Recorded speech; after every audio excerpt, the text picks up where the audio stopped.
Okay, sounds great. Can you hear me?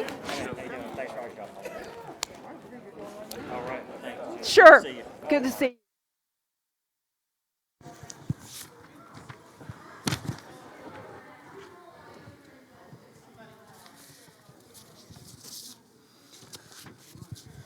Hello, everyone. I'm Chris Goodwin with the Mississippi Department of Archives and History. Welcome to this week's History is Lunch program, which is sponsored by the John and Lucy Shackelford Charitable Fund of the Community Foundation for Mississippi. We're in our home, the Craig H. Nielsen Auditorium in the Museum of Mississippi History and Mississippi Civil Rights Museum. And if you have not already done so, please silence your cell phones. Remember that admission to the museums is free every Sunday, and this Sunday is the final day to see the PBS Frontline Special Exhibit Unresolved. It draws on more than 2 years of reporting, thousands of documents, and dozens of first-hand interviews to examine the federal government's effort to investigate more than 150 civil rights-era cold cases under the authority of the Emmett Till Unsolved Civil Rights Crime Act. That's on the second floor here. You can go up and see it after the program today and any time between now and the end of Sunday. And join us next week for History's Lunch when author Teresa Nicholas and editor Joanne Pritchard Morris will discuss Nicholas's new book, The Mama Chronicles. Today, we are delighted to welcome architectural historian Judith Johnson, who will present civil rights sites of the Mississippi Delta. Judith Johnson earned a BA in art history from Memphis State University. She is the former executive director of Memphis Heritage Incorporated. Johnson served as historic preservation analyst for the City of Memphis Division of Housing and Community Development and coordinated that city's Cultural Resources Survey. She is the former director of the City of Albany Division of Neighborhood Revitalization and worked as an architectural historian with the Idaho Transportation Department. MDNHA came aboard with the Mississippi Delta National Heritage Area on a survey of civil rights resources in the Delta region. Dr. Rolando Hertz is director of the Delta Center for Culture and Learning at Delta State University and executive director of the Mississippi Delta National Heritage Area. He's with us today. He'll say a few words about the origin, scope, and aims of the project, and then we'll hear from Judith Johnson.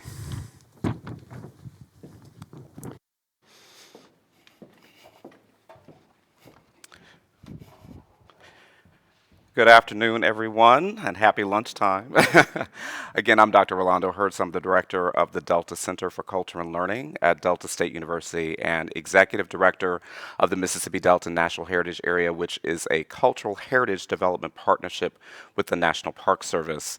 Our collective mission is to promote greater understanding of Mississippi Delta culture and history and its significance to the world. And we say we do that through education, partnerships, and community engagement. Partnerships certainly is how we've gotten here today. We could not have done this alone. And we're very excited to hear Judith share the results of this study that we worked with Archives and History to develop. We define cultural heritage development as community-based projects that stimulate preservation, education, interpretation, advocacy, and tourism involving one or more of our cultural heritage themes for the heritage area. Our recent partnership with Archives to do this study reflects the heritage area's theme, moving towards freedom, changing America's character in the struggle for rights. This study also represents the culmination of years of investment and support that we have given to cultural heritage development projects focused on the civil rights movement in the Mississippi Delta. So a year ago, I actually was very honored to have an article of mine published in the Mississippi Free Press, and it's entitled, "Get on Board, Little Children, Civil Rights Heritage is Mississippi's Next Tourism Movement." The article states that the Delta Center for Culture and Learning at Delta State University and the Mississippi Delta National Heritage Area have empowered Mississippi Delta residents and tourists to gain a better understanding of the civil rights movement in the Mississippi Delta, as well as to share their own stories. It should go without saying that this understanding is more critical now than ever due to heightened awareness of racial and social justice issues nationwide. To paraphrase the old adage, if we do not teach, understand, and apply lessons from our collective civil rights history, we will see it repeated again and again. This is what is happening right now across the country. In 2019, during the Heritage Area's 10th anniversary, We supported several civil rights heritage development projects that helped to tell the full story of the civil rights movement in the Mississippi Delta. And these projects include the Hawkins versus Town of Shaw 50th Anniversary Commemoration Project, which involved the production of a play showcasing the work leading to the historic U.S. Supreme Court decision in Hawkins versus Town of Shaw, including the challenges experienced by the Hawkins family as they fought for equalized municipal services on the basis of race in Shaw, Mississippi. The October 2019 commemoration event took place during Shaw's annual homecoming event at McEvans High School gym.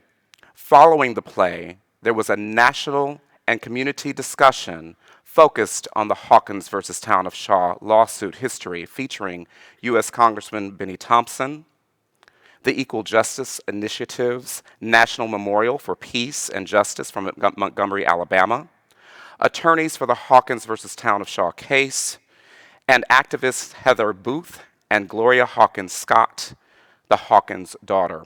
Also that weekend, the portion of Highway 61, the Blues Highway, that runs through Shaw, was renamed in honor of the Hawkins family. The second project we have is the Voices of the Sit-In Project at Delta State University, which received support from the Heritage area to develop oral histories about the 1969 sit-in and demonstrations by Black students at Delta State. The oral histories were used to create a documentary feature film that was screened publicly at Delta State earlier this month with support from the Mississippi Humanities Council. The project has won the Mississippi Historical Society's 2020 Excellence in History Award, and the documentary film has been featured in 6 national film festivals, which yielded the Fort Smith International Film Festival's Best Documentary Short Film Award. The successes of these and several other projects are significant for the many families, community residents, organizations, and institutions that comprise our network of Mississippi Delta National Heritage Area partners and stakeholders. For this reason, earlier this year, the Heritage Area launched an online civil rights heritage archive in an effort to make these and other stories and educational resources available to the general public. The archive is available on the Heritage Area website at msdeltaheritage.com under the Experience menu. Again, that is msdeltaheritage.com under the Experience menu. And we plan to post the full results of this study, which you'll hear the results of shortly, in this archive to make that available to the public as well in the months ahead. So as I wrap up, I also should share that our creating the Civil Rights Heritage Archive led to the Mississippi Delta National Heritage Area being named to the National Park Service's African American Civil Rights Network in June of this year. We are proud to say that we are the first of the 55 congressionally designated national heritage areas to receive this distinction. This further underscores the prominence of the Mississippi Delta as a nationally significant cultural heritage landscape with people, places, and events that are pivotal aspects of American history and culture. So it's very important to note that the National Park Service announced earlier this month its African American Civil Rights Grants Program. This program will document, interpret, and preserve the sites and stories of the full history of the African American struggle to gain equal rights as citizens. The NPS 2018 report, Civil Rights in America, a framework for identifying significant sites, which is pictured here, will serve as a guide in determining the appropriateness of proposed projects and properties. Please note that there are 2 types of grants that are available through the program. The first one is grants for preservation projects that fund physical preservation of historic sites to include historic districts, buildings, structures, and objects. These preservation project grants range from $15,000 to $500,000. The second type of grant are history projects that fund survey, planning, documentation of historic sites and events, as well as the creation of interpretive and educational materials around significant sites, including oral histories and collections conservation. These history project grants range from $15,000 to $50,000.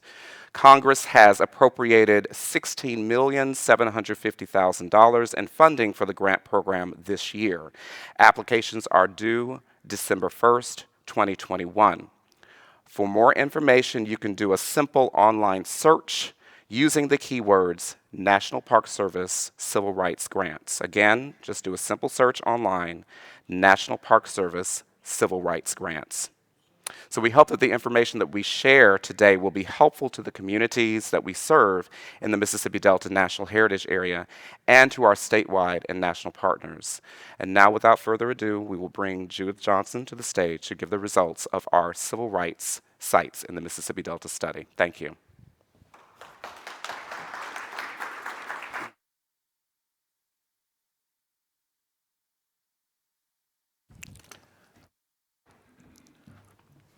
Good afternoon.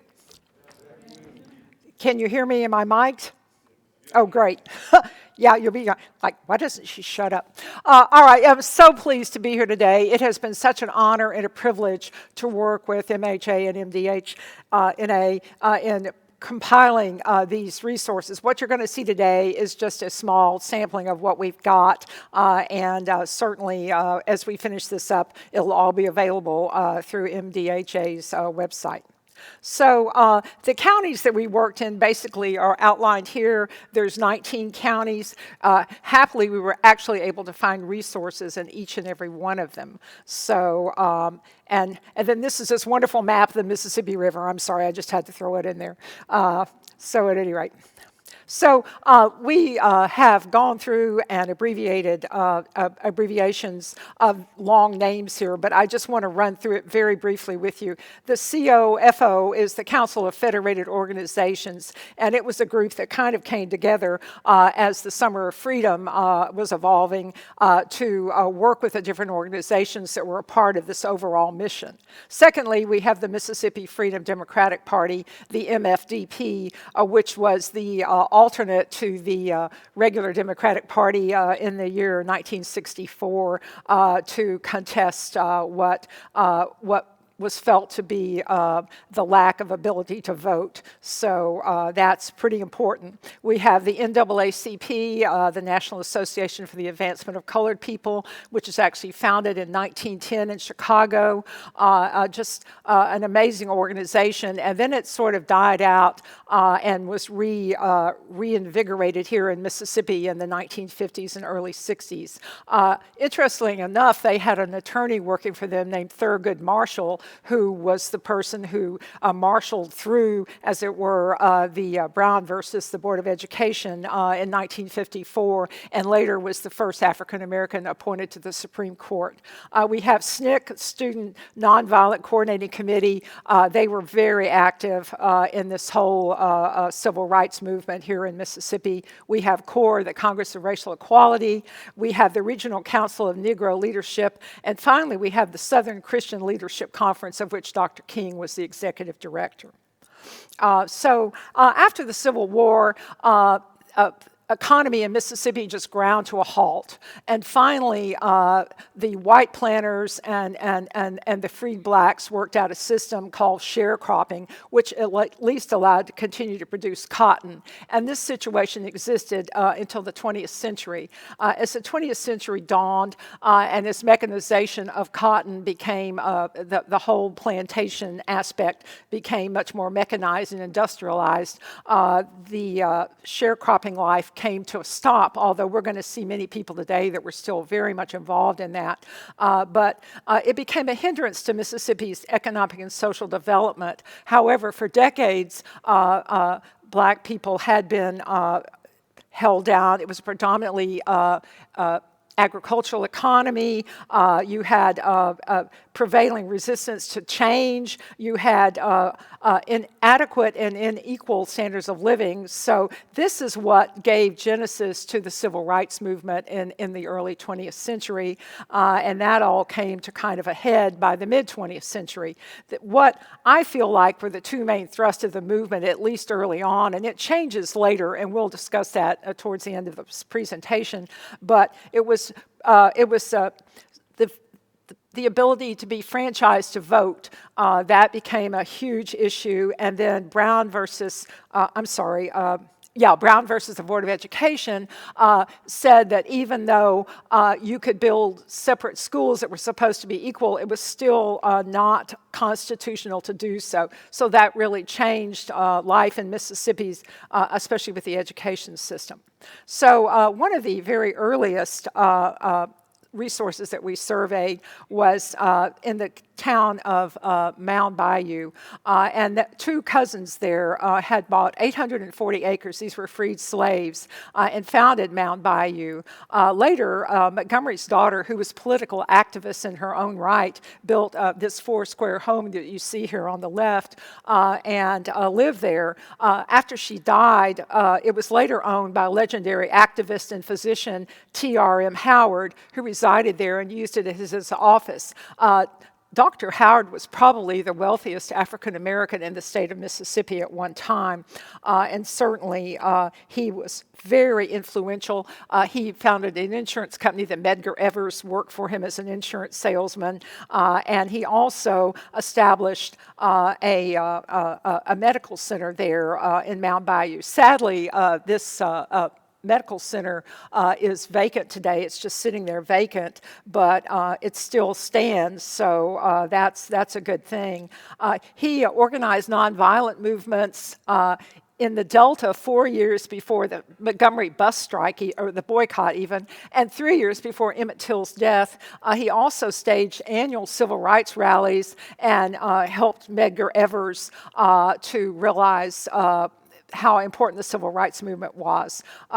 So the building still stands, and there is a historic marker to Dr. Howard. This is the Amzie Moore House. This was built in 1941. Amzie Moore was probably the first African American in Cleveland to build a home using government money. He was very intelligent and had served in World War II. He co-founded the RCNL with Dr. Mason, who was the president of the local NAACP at the time, and they encouraged black voter registration. Mr. Moore built this home, continued to work as a postal worker, but he amassed, he built up, different. He owned a gas station and a grocery store. He became very financially sound, and he also worked for low-income housing. This is his grave over here on the right. He's buried there, and I actually was privileged to meet his son while I was there in Cleveland. He actually showed me where the grave was, and they're just amazing family. This museum is sponsored by Delta State, and you can visit it there, and Mr. Moore is buried in the West Lawn Memorial Gardens there. This is the Riverside Hotel in Clarksdale. I don't know if you all are familiar with it. It was originally the G.T. Thomas African American Hospital, and for blacks. And sadly, in September of 1937, Bessie Smith was involved in a horrific accident on Highway 61, and she, so two people from Memphis, two doctors from Memphis actually happened upon the site and put her in their car, and then they were subsequently hit by a truck. It was just horrific. So finally, Miss Smith was brought here, but she died of her injuries. She basically had horrific injuries and died the next day. So from being an African-American hospital in the early 40s, Mrs. Ratcliffe Mr. Ratcliffe bought the structure from G.T. Thomas, and with his help converted into an African-American motel. And you can't see the back here, but it goes all the way down to the river there. It's pretty amazing. And then there's 3 shotguns out on the side that were also used as motel rooms. And then I was happy to find out that this building is actually in the Green Book. I don't know if anybody saw that movie or not, but at any rate, this building is one of the buildings mentioned in the book, and the building is currently in disrepair and has been declared one of it's on the list of the 2021 11 most endangered structures by the National Park Service. So we hope to see that restored at some point in the near future. Another person that I had no idea existed, this whole experience has been so eye-opening, but a Franciscan friar, Father Nathaniel Mikowski, I'm not mispronouncing his name, but now we'll call him Father Nathaniel, okay? Anyway, he wanted to work with the poorest of the poor, so his order sent him down to Greenwood, where he established an African-American elementary school. It was a parochial school, and it was sort of out of town. It was on US 82, from the beginning of that elementary school, today there's a large complex out there, but they worked in town as well. So in 1953, they developed the St. Francis Community Center, and Father Nathaniel tried to keep a low profile, but as things went on, he became more and more outspoken, and so.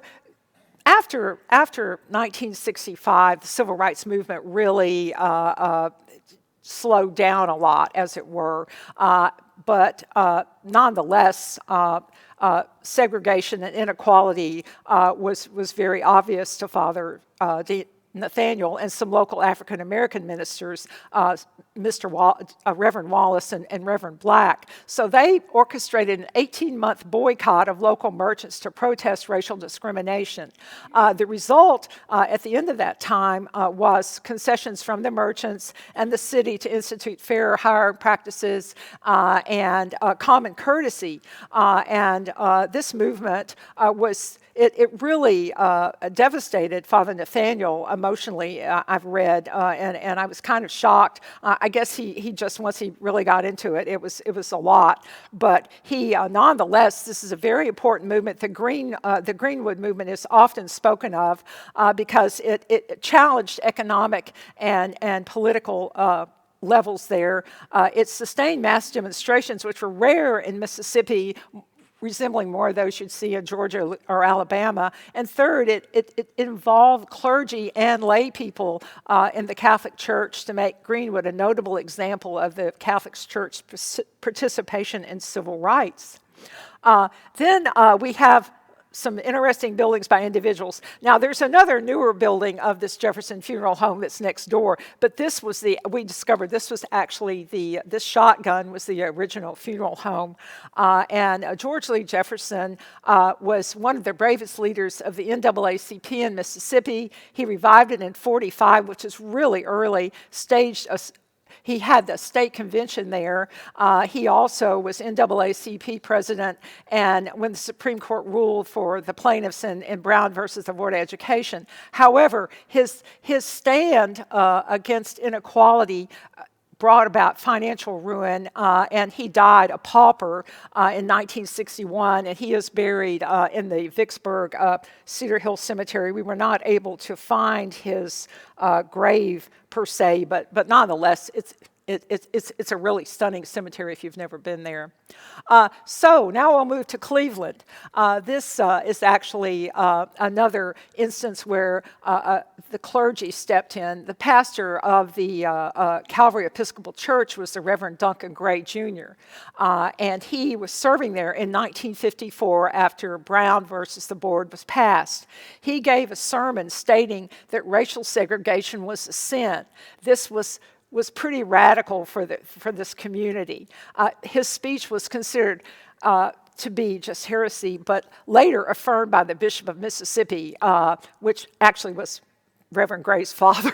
So in a way, but nonetheless, it helps when your dad's in a good place. So the smaller building over here, after looking at the complex really carefully, this is a gorgeous mid-century modern church. We weren't able to find the architect, and I really love it. But this little building over here on the right, I think I have a pointer. Maybe I do, maybe I don't. Oh no, okay, forget the pointer. All right, so I'll just use my fingers, I'm used to that. So the building over here on the right was actually the church at the time, and they saved it, adaptively reused it. So both of them, they're there on the campus today if you're ever in Cleveland and want to go by and look at that. As voter registration ramps up, so do the murders. It was just horrific to see the resources associated with violent murders of African Americans for trying to vote. The Green Grove Missionary Baptist Church in Belzoni here was actually where the funeral for the Reverend George Lee was held. George Lee. He was a wonderful man. He was a printer, so he had his printing business. He learned typesetting by a mailing course and lived there in Cleveland. And he was a reverend, but he was not the reverend of this church. He is actually buried over there in the cemetery to the right. So anyway, because of his voter registration efforts, he was shot in cold blood one night. Do we have that? Oh, we don't have that. So anyway, we actually found the house that he crashed into after he was shot. So we've identified an awful lot of resources here in this city, but many of them, like I said, are associated with violent murders. His murderer was never found. Now, moving on to more murders. Sorry, this is the grim part. So this, of course, is the grocery store. This is Bryant's grocery store on the left.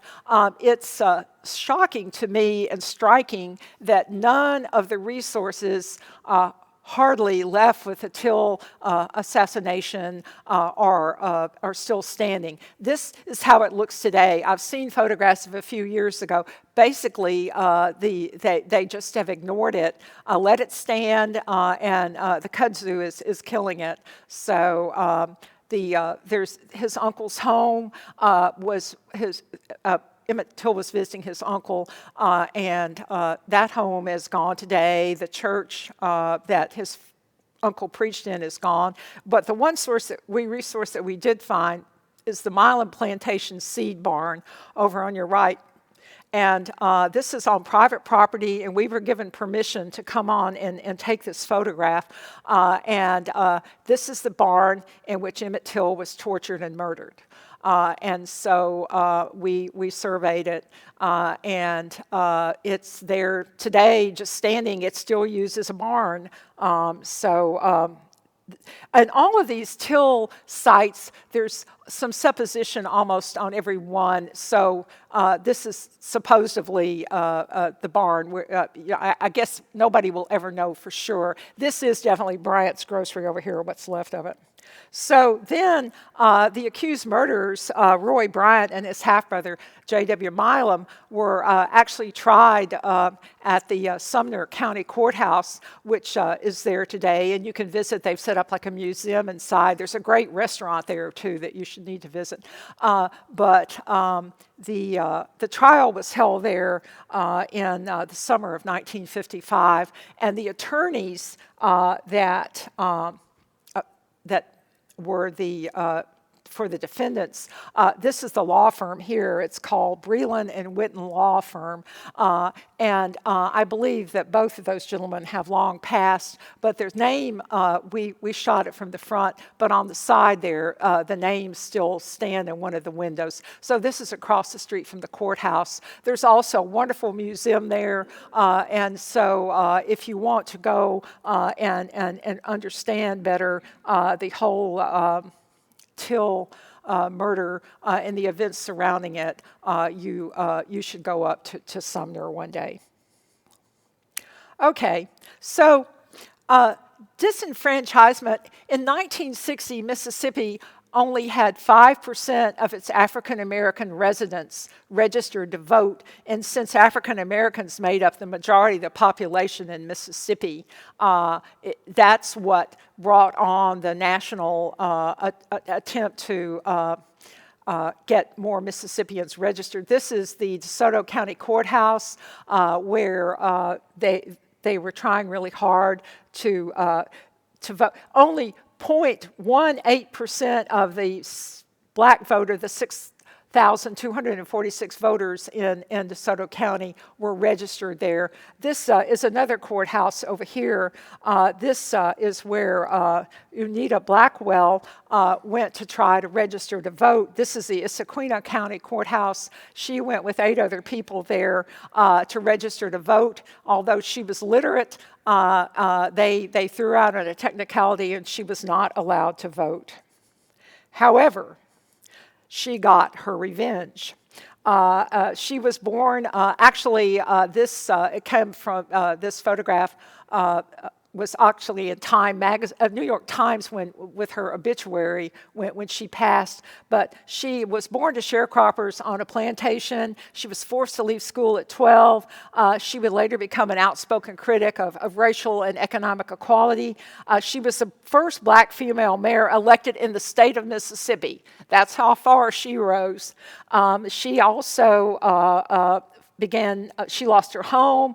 She went ahead and helped, though, to establish the Mississippi Freedom Democratic Party.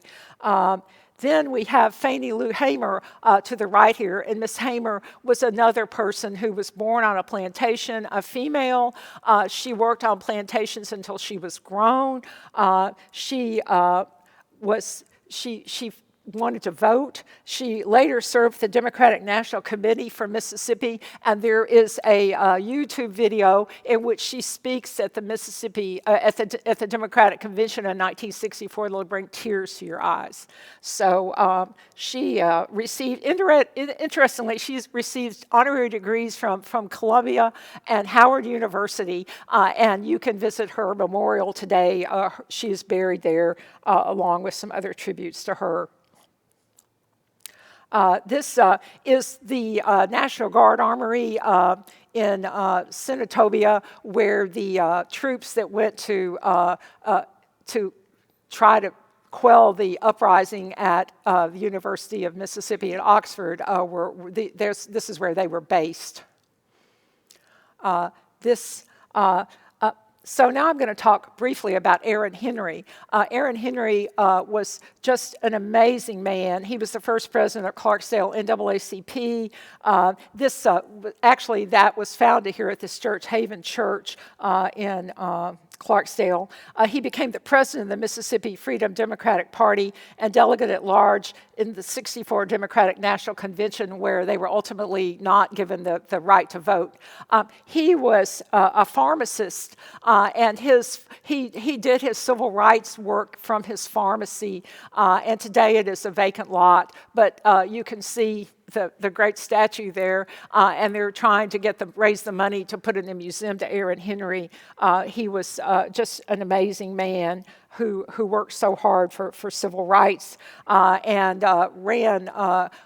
So they have a mock vote in 1963, and Aaron Henry is the Democratic candidate, or the Mississippi Freedom Democratic Party candidate, and he has when he runs for. So this is a photograph of them, and the gentleman standing, the gentleman with the collar on and the huge badge, that was what was his name? Clark. He was the vice president candidate when Aaron Henry ran for president in 1964. And thank you so much, Reverend King. Yes. Just horrible. No, it was worse than that. It wasn't a demonstration. I read that he was in a car, and it was from the results of a car wreck. But whatever, it was nonetheless, it was a horrible accident either way. And these are two polling sites that were used during the 1963 freedom ticket, they wanted to educate people. People said people didn't know how to vote, so they were trying to prove them wrong, and they did so. They ended up with a lot of voters. And then the other thing, as I was saying earlier, is education. This is the modernist-style Coleman High School in Greenville in 1951. This was built for separate but equal. They felt if they put in new modern schools for blacks, that they didn't have to integrate. So this is one. There's a whole group of wonderful schools that were built during this time. They're all very modernist, and I've recommended they be put on the National Register as a group for their great design. So this school still is active today. It was named for Lizzie Coleman, a great educator, and it today is a middle school. So this is Simmons High School. This too was another a school separate but equal. And then on the right there is in Washington County. Greenville was the site of an early seminary. This was the first seminary for blacks in the state of Mississippi, and was founded in 1920. They just go away. They're not there but 3 or 4 years. They moved to another location. But nonetheless, there's a great complex there today. Okay, so let's talk about SNCC for just a minute. SNCC is an amazing group, and they put their money where their mouth was. They came down to Mississippi, and they lived and worked with residents to establish voting and education. So unfortunately, in Greenwood, the first SNCC office, they were housed in a photographer studio, and the photographer and the building were threatened so much that they moved to this location on East McLaurin that's no longer extant. Then that was mostly destroyed by a fire the following spring. So then by 1963, CORE, COFO, SCLC and NAACP joined with SNCC to promote voter registration and literacy efforts, and this is the beginning of the Mississippi Freedom Vote and then the Summer of Freedom. So in 1963, Bob Dylan and Pete Seeger and Theodore Bacall came to Greenwood and went to the McGee's farm for a voter registration effort, and they did a concert there, and then they came down to the SNCC office. This is the third SNCC office. It was on Avenue N. And today you can see that it too is a vacant lot. So another sad thing is the Itabena jailhouse. This is the interior. My assistant Wesley went in. He said, "Dude, I got to take a shot of that." So there was at the Hopewell Missionary Baptist Church. They had a rally. 150 African Americans held a rally for Medgar Evers Memorial, and the locals came and ran them out of there. They tear gassed the building, and then they all marched down to City Hall, and the police, instead of arresting the Klansmen that were harassing them, instead, arrested 45 of them and incarcerated them overnight in this jail. And the next day they took them to trial, and then they ended up being sentenced to time in LaFleur County prison farm. So that was just another example of trying to stop the vote. Now, this is really interesting. We found this. This was called Strike City, and it was a self-help community of former tenant farmers. And we wandered around and finally found the place. And there's only 3 buildings that remain there. And one of them was actually occupied. We were thrilled to see that. The other 2 are in really sad shape. But these folks were being paid $3 a day if they used a hoe and $6 if they used a tractor. So first they occupied the Greenville Industrial College building, but then they were thrown out of there, so they managed to buy 5 acres and move out here. So this is what remains of that today.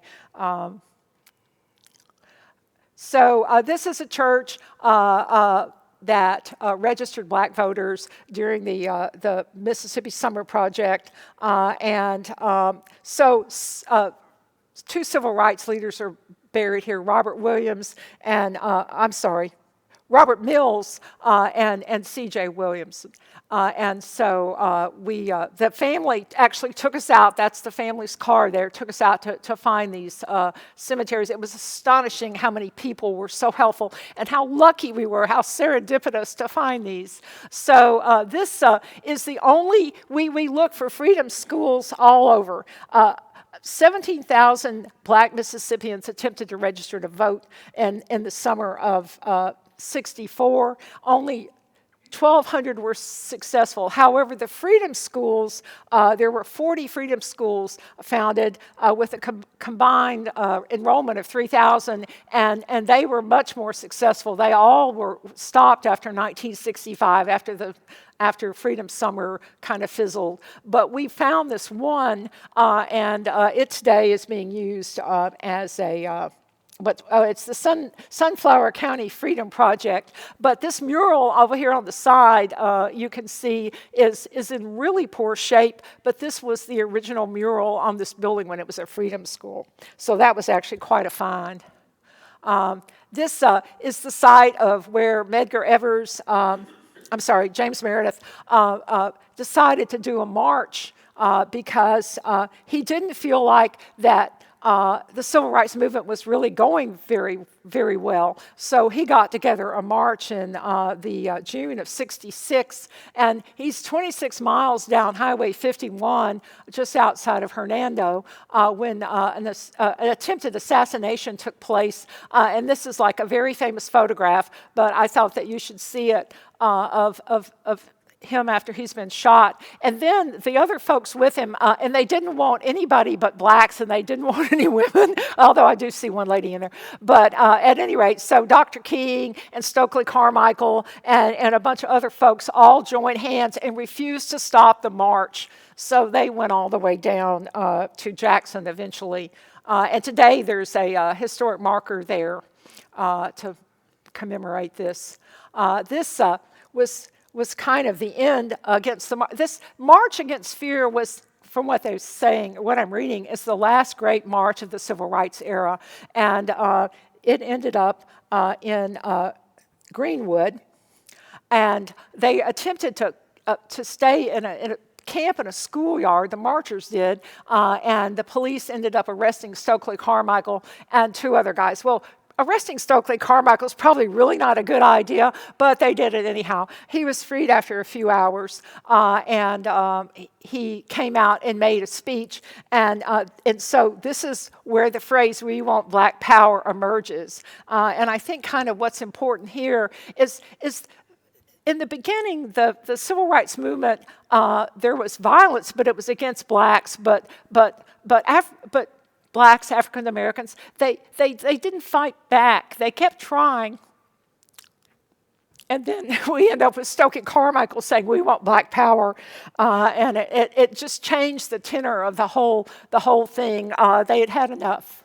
So then Dr. King was assassinated in April of '68, and before his death, he had decided to do a march, a people's march, to go to D.C.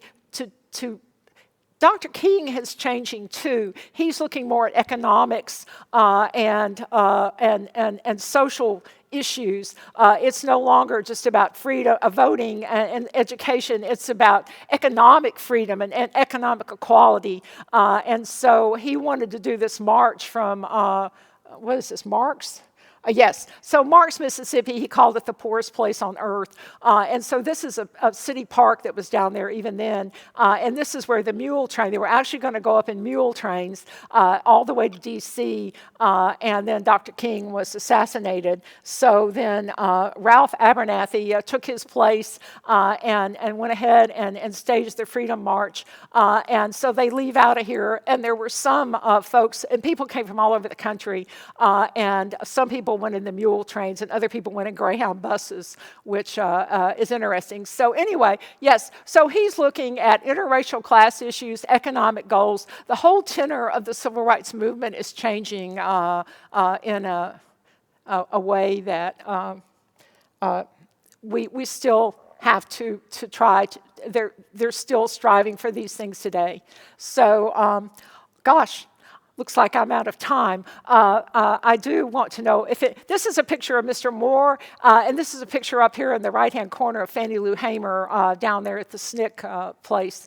And this is this wonderful, there's this fabulous collection at the Wisconsin Historical Society of all the papers. They have just amazing online presence, and so I found this wonderful handwritten poster for one of the meetings. So, are there any questions? Oh, come on. Surely somebody has a question. Oh, well. Okay, so, yeah, okay. Oh, good, we have a question. Also, I did bring some books down that we used for when we were researching the project here. They're over here on this table. If anybody wants to look at them, you're welcome to. You commented briefly that they did not want whites demonstrating with them. But that I can understand. Why did they not want women?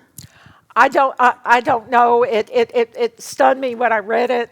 I was not happy, but I just think that maybe, I don't know. I think they wanted to maybe show this strong front or something is the only thing I can think of. I don't know, like I said, I was disappointed, okay, because Fannie Lou Hamer and other women, unsung heroes here, as it were, and we've tried to find as much about them as we can. We found a beauty parlor that belonged to Very Piggy, who was an amazing woman, and we couldn't, the house, of course, was gone. Almost all the houses are gone. Mr. Henry's house is gone. Mr. Moore's house happily stands, but we did find one beauty parlor, and it turns out several women would work as beauticians. They had the beauty parlor, which is a center for gossip and for community organizing, and you can let people use your building when you're not in there for voter registration and education processes. So I don't know. I was very disappointed when I read that, but that's what they said. So you know, it turned out maybe with Meredith being almost assassinated, maybe it wasn't such a bad thing that there weren't females there. I don't know. Yes, ma'am. In addition to being discriminated against, at one time women were held in esteem, and it was probably a safety issue why they were not in the march. Okay, you could be exactly. My question is, yes. What's the next step in your project? Well, we're putting together a final report, and we are putting together, we've got data entry still to do, but my recommendations, which are a big part of the report, are going to be to try to see how many of these sites that are intact enough that we can get listed on the National Register, to identify which sites have civil rights such importance, but are not that we're having demolition by neglect, and see if we can't use some of the funds that Dr. Hertz was talking about, to see if we can't get funds to restore some of these. I'm currently working with a group from with a Clarksdale architect, Juan Self, who's based in Memphis, and I'm working with a group that's trying to see if they can't get the funds together to save the Riverside Hotel because of its importance both to freedom for civil rights and for the Blues Trail as well. So the other thing that I think that we need to think about, and one of my recommendations is going to be, how are we going to get this out to the community? I mean, I think the internet is such a great way, Zoom meetings, but you know, if COVID, if we can get this under control enough, I think one-on-one, just like we're here today, is going to be a great way to reach out in the communities, make people aware of the resources there, the importance of this, and the continuation. I mean, we're seeing today, right now, I think they're voting maybe today on the new voting rights bill. Basically, we're having to go back and redo what Lyndon Johnson did in 1960. Lyndon Johnson in Congress did in 1964 and 1965. We're repeating that right now today in 2021. You know, this we have got to get beyond this. Voting is just a basic right as an American citizen, and the fact that anyone would try to prevent anyone from having the right to vote, you know, it's just not democratic. It's not American, in my opinion. So, since we still have Dr. Hertz here, yes. Do you have anything to add to? Follow up on that. Oh, am I mic'd? Okay, good. Very good question regarding next steps and the broader piece kind of vision. I mentioned tourism before, interpretation. I think that there are some opportunities there as well from the heritage area's perspective. We're very pleased to see that there are all of these sites. How do they all connect in terms of a narrative? What kind of trails or trips can be planned for people who may want to come into the area and visit these sites? What are some opportunities for communities to do some interpretation around this or commemoration? As I mentioned before, there are other types of commemoration that's happening, plays and performances, signs being put up, community events and that sort of thing, films, oral history collection. So I think that those are also some opportunities. And Absolutely. Judith, you talked about some things you even found in Alabama that could serve as a template for that. Oh, yes. As well. In Alabama, you can go down for a 4-day trip, and you're on a bus, and you're eating at amazing African-American restaurants, and you're doing the Montgomery to Selma march. That's being recreated. And they actually have folks that are still alive or were closely connected. Like, I met a lot of children, but folks that know about the movement first or second hand that come in and talk to these tourists. And it's cultural tourism, and Yes. it's so important. Always the human touch. Absolutely. Thank you all so much for your attention. I've got one. Thanks, Chris. One of the obvious issues to me in dealing with so many of these sites is that they're privately owned, and that opens the door to demolition by neglect, which the Bryant store is a good example of that. Among your recommendations, and this is always a hard thing to do in preserving because preservation is a long-term issue, but are you making any recommendations of key sites that should be acquired and somehow preserved?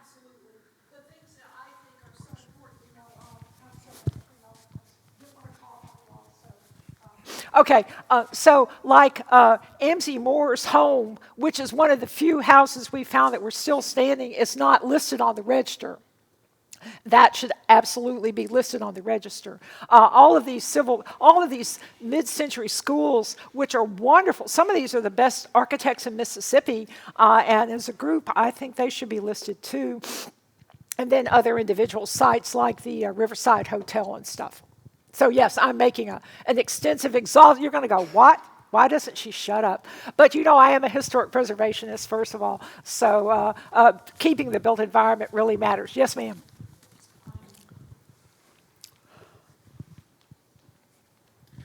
So just to let you all know, I work for the National Park Service.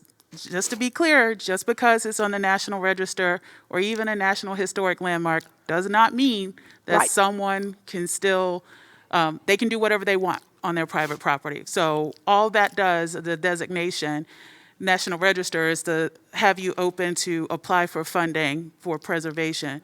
National Historic Landmark designation leaves you open to get technical support from the National Park Service. However, your property is your property.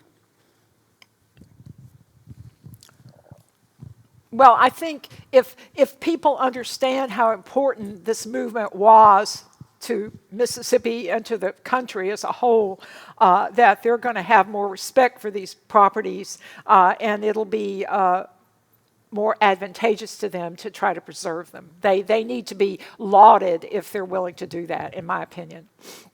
Dr. Hertz, does Delta State have an archival preservationist program? Not an academic. That's an excellent question too. It's something that I think is kind of being discussed in certain corners there. But we have a museum and archives. Of course, we have the Delta Center, and we do work together. But in terms of an actual academic program, it does not exist yet. But I think that that's something that we should look into, and as well as cultural heritage interpretation. I think that that's going to be a necessary skill as as the heritage area kind of continues to do its work. There is an effort currently in the Delta to establish an Emmett and Mamie Till National Park for civil rights. If that were to happen, you know, you want to have a workforce that can plug into those opportunities to work with the Park Service and to do tours and that sort of thing. So I think there's a great opportunity there as well to do cultural heritage interpretation education. I believe that Jackson State has or is developing a public history program, which may very well include those kinds of programs as well. Yeah. And Chuck Westmoreland from Delta State, who is watching, notes that Emily Jones is the DSU archivist and teaches a course on archival management and preservation. So, good to know. I was just going to ask, the mural that's on the Sunflower County Freedom School, are there photographs of it, of the way that it looked before, during that time period?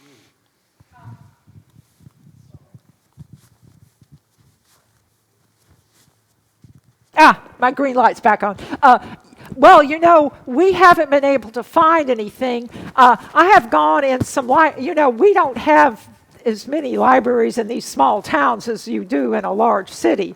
So finding that, thus far we have not had any luck. However, if we were put out a search on Zoom or Facebook or Twitter or something, who knows what we could turn up. Because I would just love to see that mural rehabilitated to look the way that it does. It's just the only one we found, and it's just so amazing that it's still there in this tiny community, and I would really, really like to be able to find that photograph. So maybe we can put it out on the internet and see what we can get back, because you never know, people might be standing in front with their brother and their sister on their arm or something.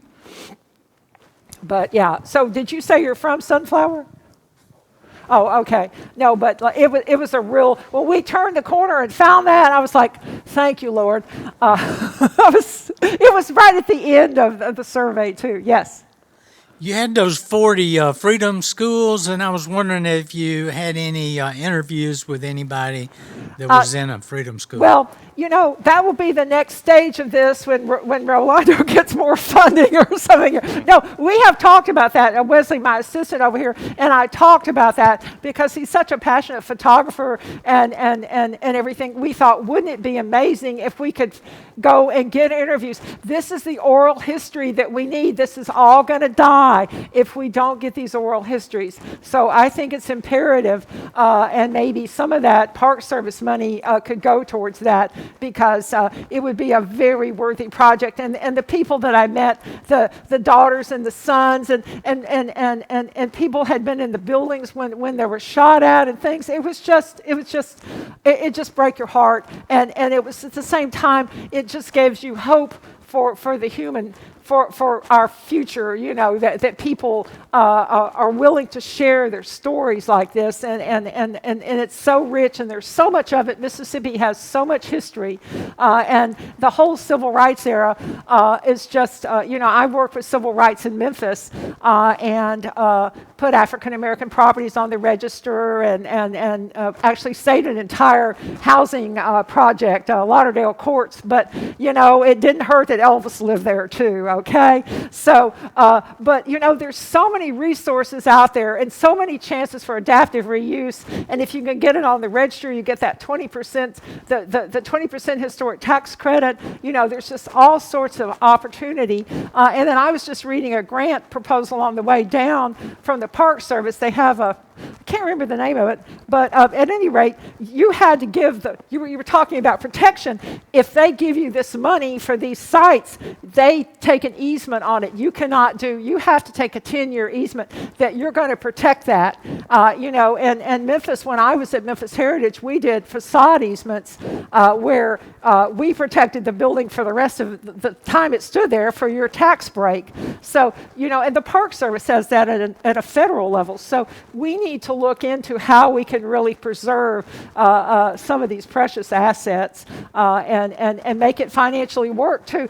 I always like to say about historic preservation, it's just like a beautiful woman. At one time you just had to be pretty. Now you have to be pretty and earn your living. So that's kind of it. All right, on that I'm going to shut up. All right, thank you all so much. It was a real pleasure. May well be the best ending that we have all year. Thank you all for watching online. Thank you all for being here. Don't forget that the unresolved exhibit closes this Sunday. Come back next week and hear Teresa Nicholas and Joanne Pritchard Morris. But for now, thank you, Judith Johnson, for this presentation today.